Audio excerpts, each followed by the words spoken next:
It's snowing. Oh my. Look at the cars.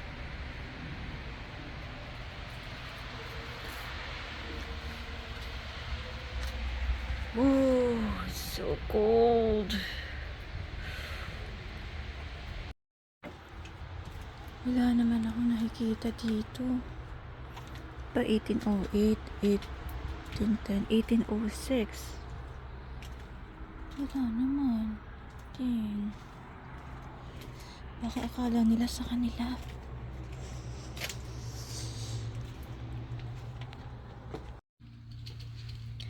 Alright. So dahil nag-snow kagabi, yan ang ating sasakyan. Oh my. I need gloves pala. Ayan. Gloves tayo kasi puro yelo pala yung hahawakan natin.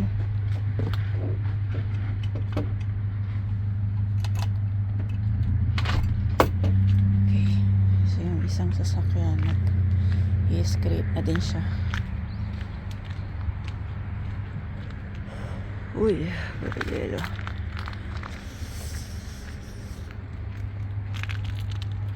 Ay, siya nga ka.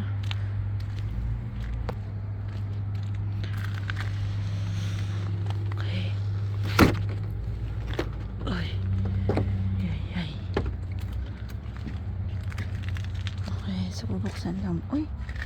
May ice sa upuan. Buksan lang muna natin. Ay! Napuan ko yung yelo.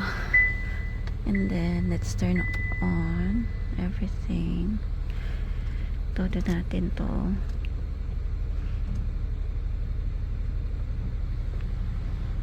Ayan. And then, it's 6 o'clock. Tingnan natin after 30 minutes. Okay. Oh, labig.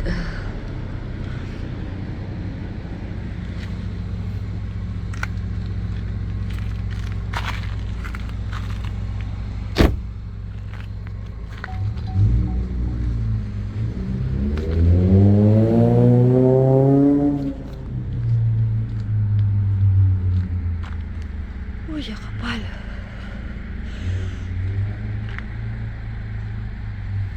Okay.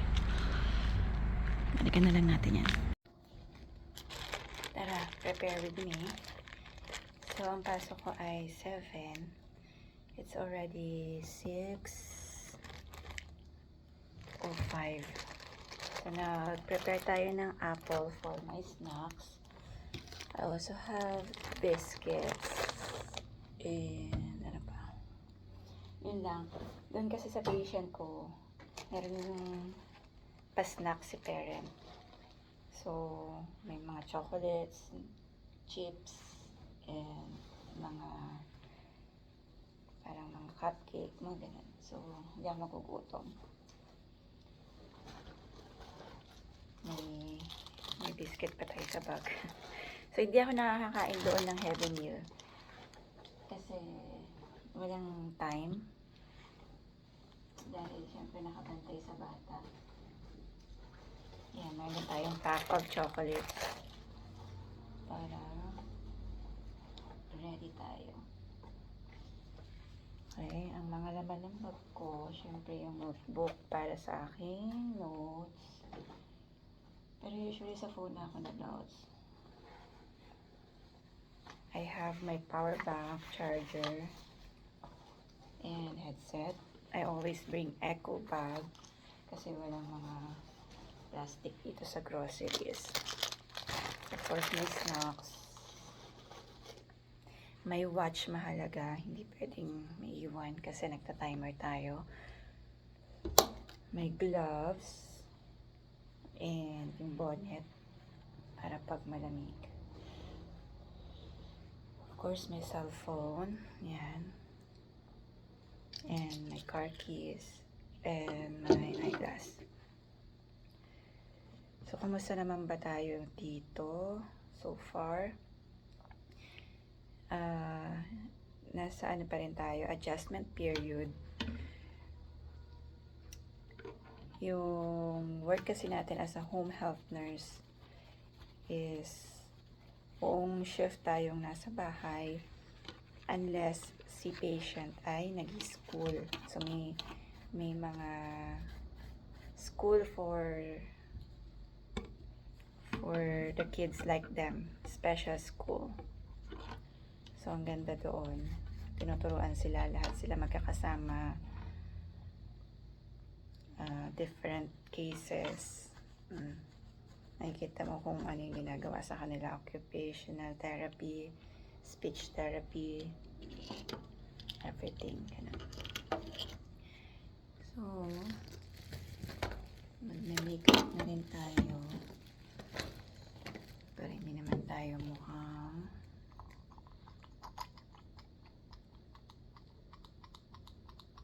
haggard pagpasok mo. So, ngayon mag-i-school kami ng patient ko from 9 a.m. to 2:30. So, hinahatid kami doon ng parent. So, ang task ko ay i-prepare lahat ng gamit na kailangan ni patient doon habang nasa school. Lahat ng medical needs niya. Like, nebulizer, suction machine, BiPAP machine, cough assist na machine, lahat ng meds niya hanggang 2:30. I-prepare ko na din yon. And then, kapag time na niya mag-therapy, pupunta kami sa clinic, doon namin yung gagawin. And buong stay niya sa school, kasama niya ako para anything na kailangan niya ng medical assistance, ando doon ako. Like, suctioning, kapag bumababa yung kanyang oxygen, ganyan.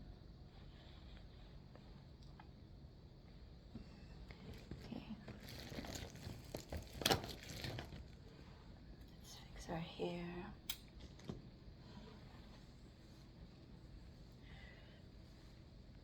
So far, ang pinaka challenging sa akin is communication sa parents. Kasi ang mga Jew, ang bilis nila magsalita. Though hindi lahat Itong specific patient ko, sobrang bilis niyang magsalita. Ang hirap talagang intindihin. So may mga times na paulit ako ng paulit. Ganon.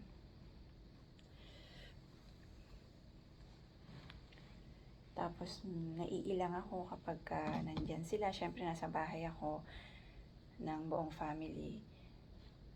Pag family time nila, nakakailang. Yung hindi mo alam kung anong gagawin mo.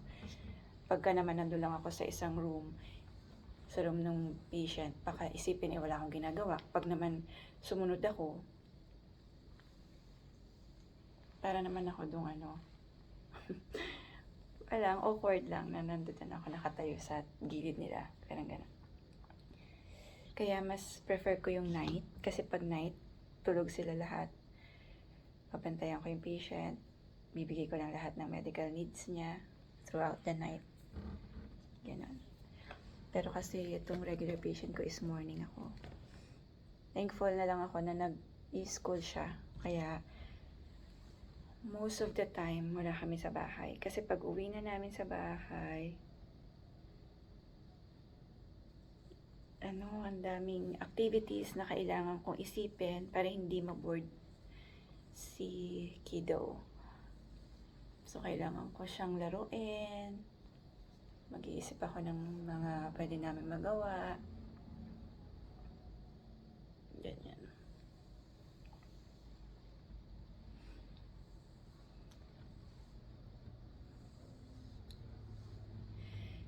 Ang mahirap dito, yung transportation. kapag na-assign sa malalayong patient. Thankful ako na ang na-assign pa lang sa akin is pinakamalayo is 10 minutes drive. Pero yung iba, like 30 minutes, meron pang ang iba, 1.5 hour. Ganun kalalayo. Lalo na pag nag-snow, ang hirap. Kasi yung mga bahay ng patient, hindi kagaya ng apartment na may naglilinis ng snow nila sa kalsada. So kapag sarili nilang bahay, walang naglilinis ng walang nagpo-plow ng kanilang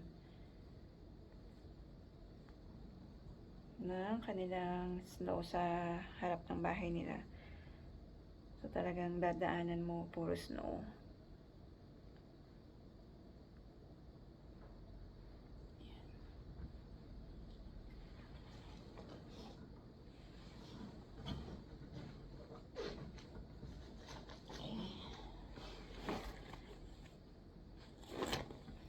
Ngayon pa lang ako naka-experience ng ganyan kapal na snow sa sasakyan. Kaya inuna natin siya ng maaga. Check natin kung hindi na tayo mahihirapan mamaya magtanggal.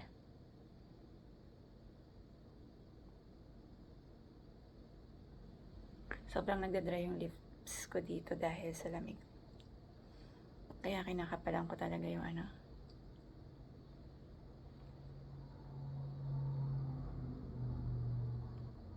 lip moisturizer. Ang lagi ko rin itong dala para pag nagdadry na,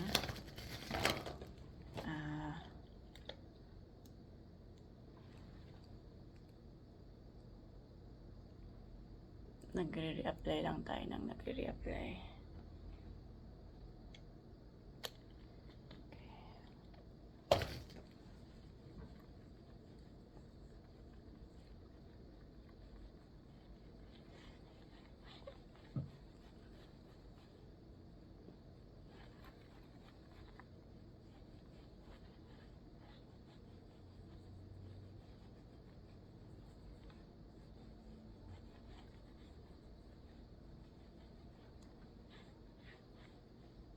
So, today is January 19.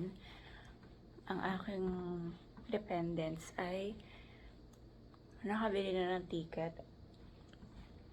And God willing, nandito sila ng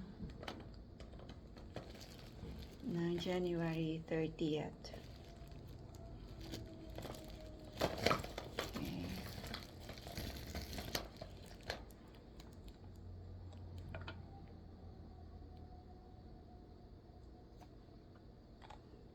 Pero, dadaan lang sila dito para ibaba yung kanilang mga luggage kasi 6 na malalaking luggage ang dala ni Daddy.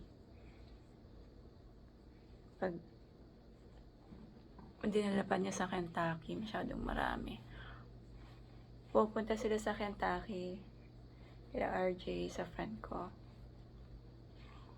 Doon muna sila ng 1 month to spend time with them. At saka yung apartment ko kasi is March 2 pa kami pwede mag-move in. Doon pa lang yung availability nun. Kaya doon muna sila magstay.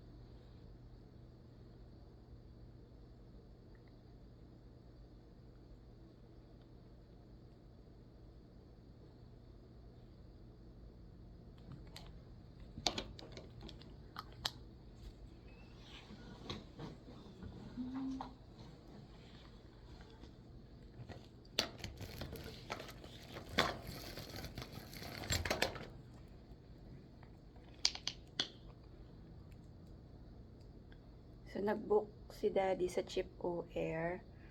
Ang lapag nila from Manila, layover ng 4 hours sa Korea, and then from Korea to JFK sa New York. So, silang tatlo,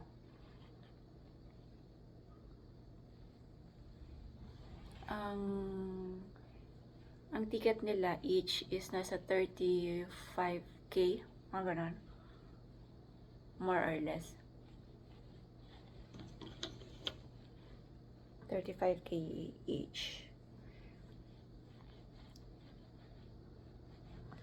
Tapos, nag-request ako sa Chip O Air kasi tumawag sila to confirm the booking. Nag-request ako na dahil si Daddy lang mag-isang babiyahe kasama dalawang bata na 5 and 7-year-old plus 6 na luggage, baka hindi niya kaya lahat.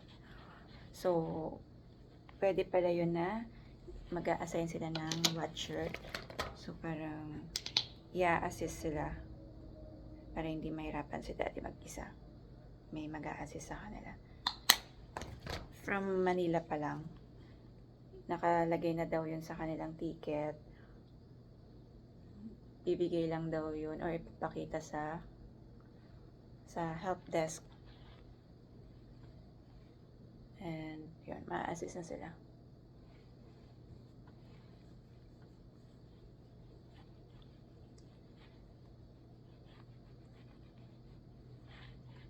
Free of charge yun. Magtitip na lang siguro si Daddy.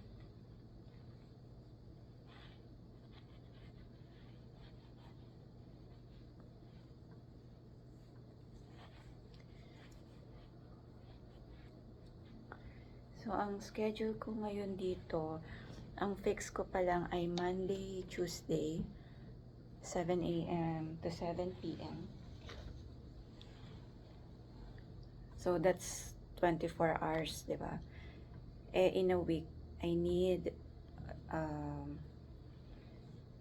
40 hours, at least 40 hours.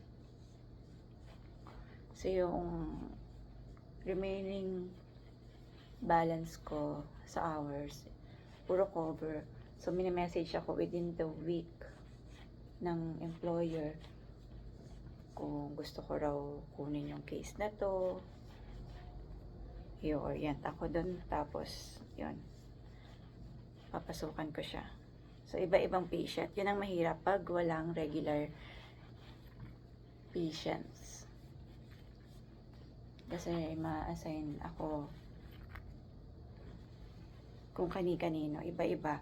So, ang hirap kasi hindi mo mamamaster yung case. Tapos, syempre, mahirap din yung sa side ng family kasi kailangan pa nilang magturo ulit dahil bago ako, tapos isang araw lang naman pala. Ayan.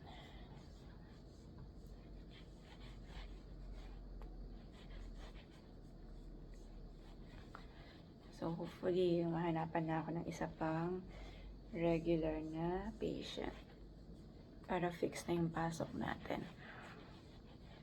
Pero maraming incident kasi na si patient ay na-hospitalize.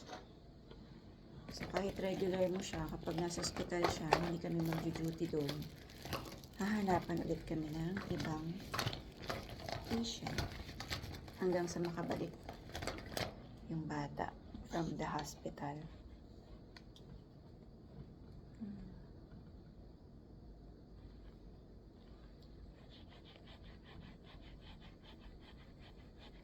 Time check, 6:25.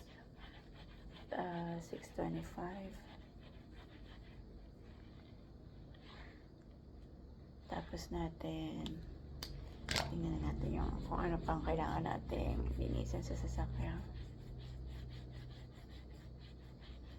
Sana natunaw na siya para hindi na ako mag-scrape. Malamig kasi, tsaka mababasa yung damit natin.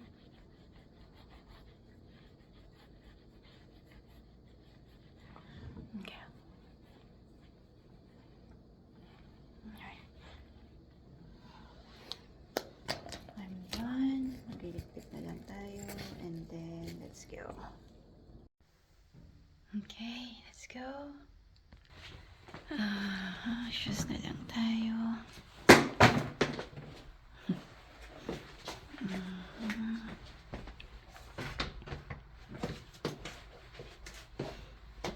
Ay, hindi tayo nag-boots. Baka may yelo.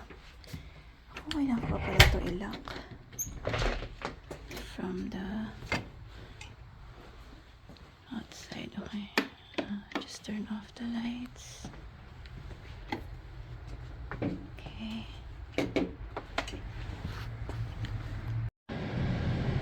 So, nakakainis kasi in-open ko kanina, diba? So, pagbalik ko, nag-auto off pa rin pala siya. Kala ko, pag inan ko siya dito sa loob, hindi na siya mamamatay. So, namatay pa rin siya. So, solid pa rin yung mga yelo. I need to scrape it manually. Ay, nakikinig ako, labig. Yan, sige, bilisan na lang natin.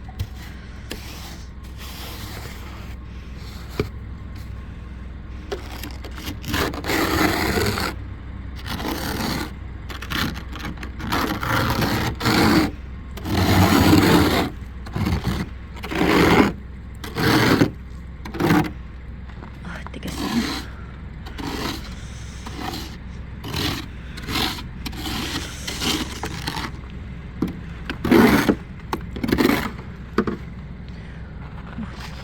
Damn. Ang kapal. Ay, sobrang kapal.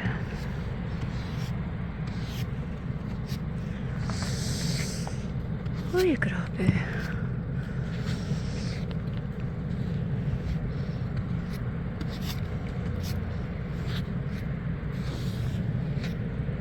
Sana hindi ako malito.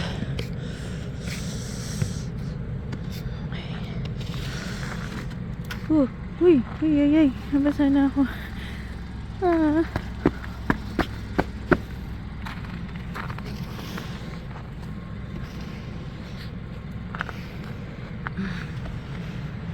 Ang kapal. Look at that.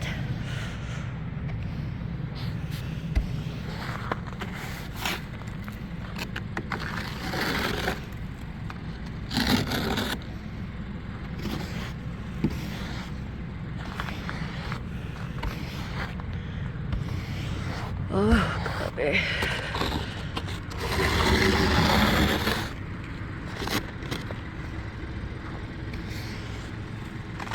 Huwag naman sana ako madulas.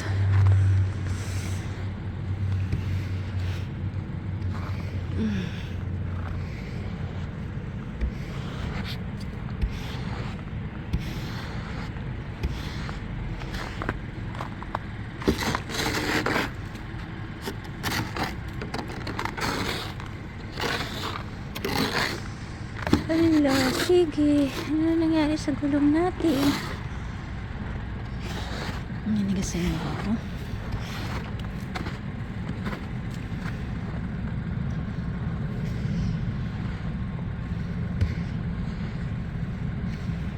Uy, sige.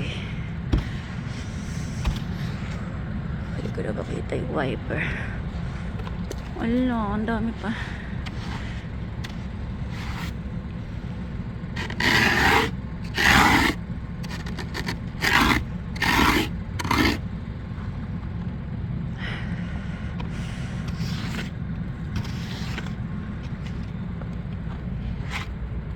Kailangan pa naman tanggalin yung nasa bubong.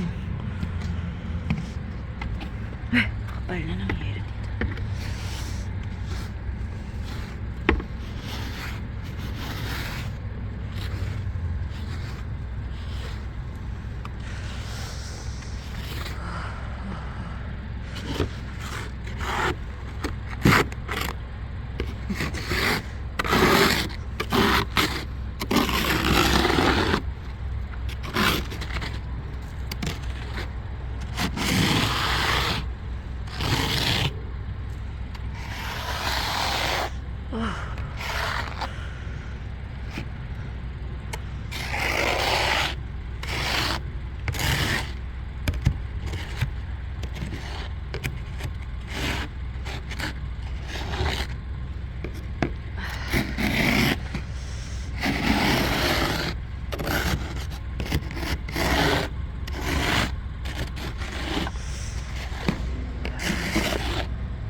ko na kasi kinabit yung bonnet ko eh. Masisira yung make-up na this blender.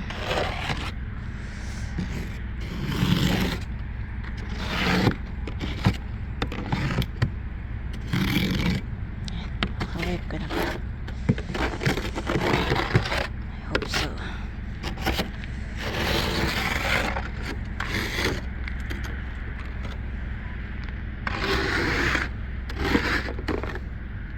Uy, paano yun nasa bubong? Ay, kapal.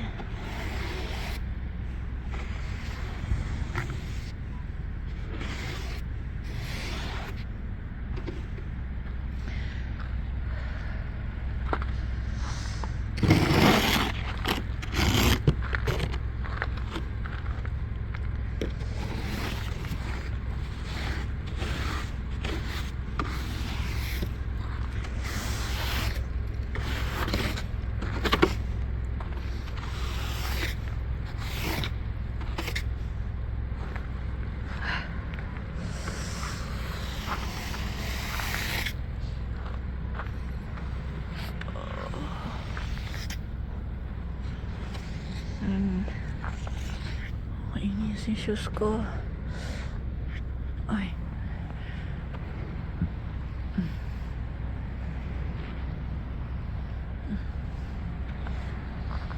Oh, ay. Bakit ay gabay ko?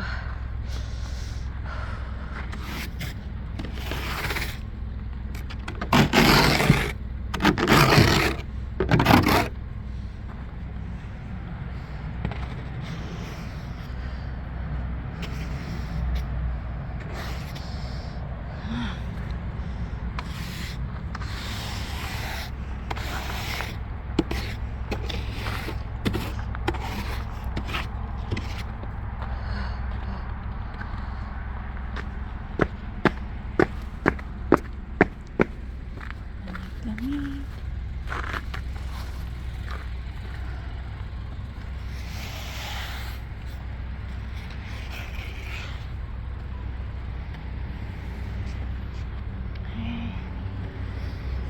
Okay.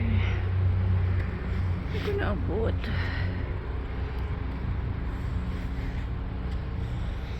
I need longer brush.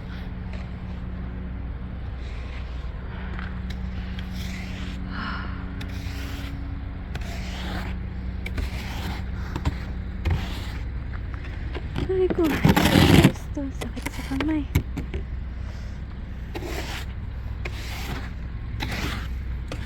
Time check. Anong oras na? 6:41. 5 minutes lang naman ako away. So, still have time.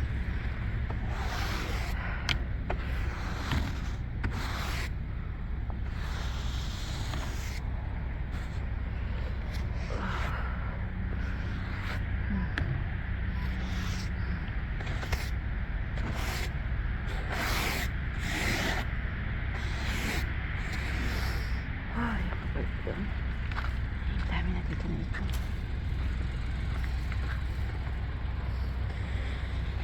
Oh, dami pa rin. Parang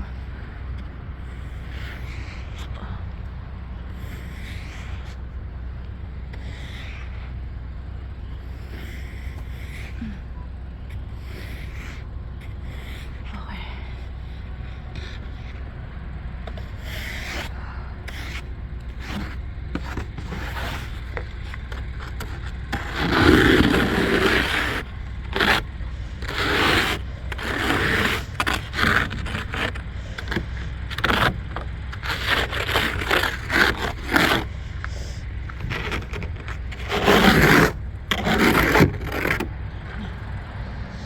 Ito kailangan natin i-clear. Kasi hindi ako makaka-wipe. Kasi na yung wiper.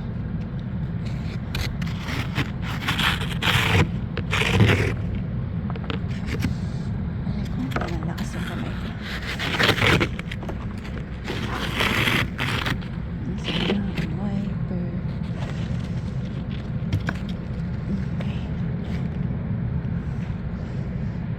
Okay. this.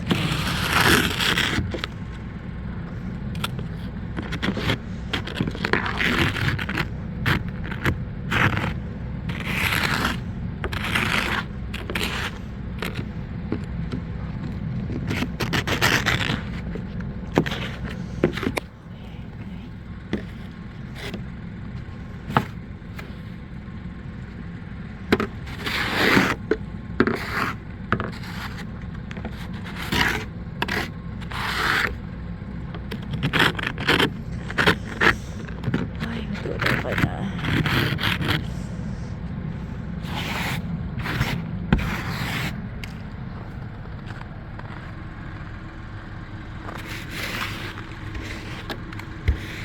Tulog na sa phone ko.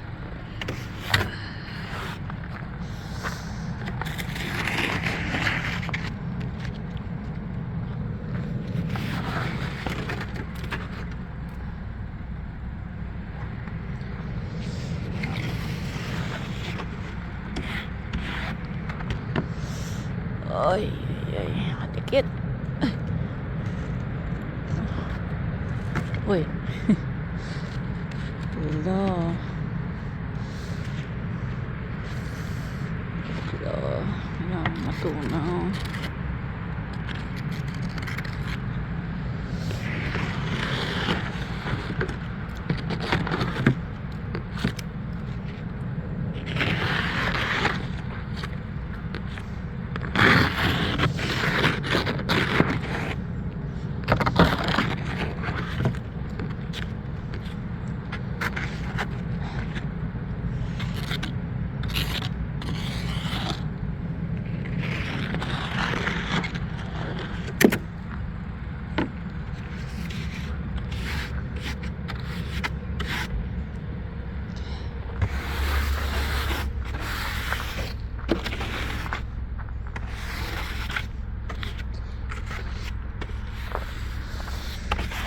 I think we're good.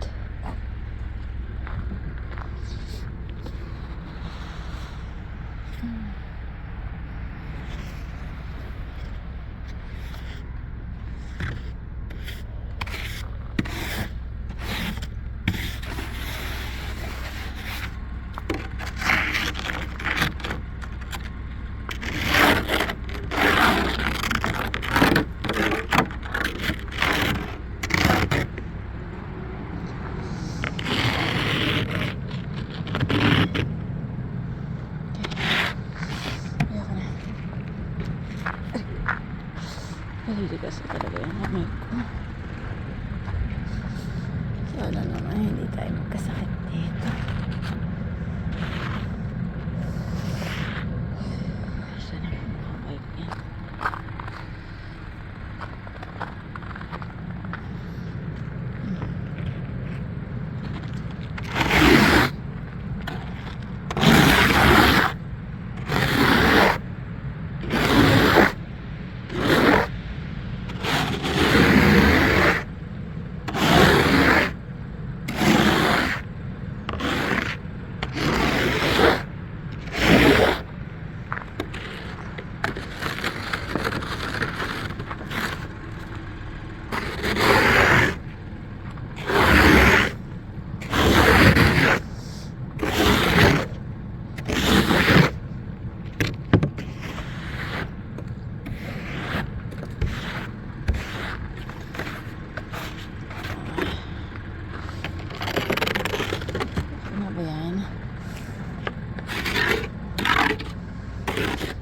Hirap ba ito? Ang dami pa yun.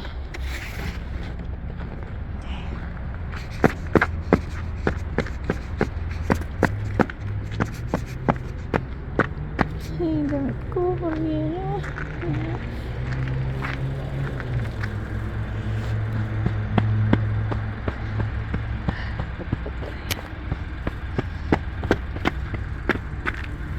Okay, let's go.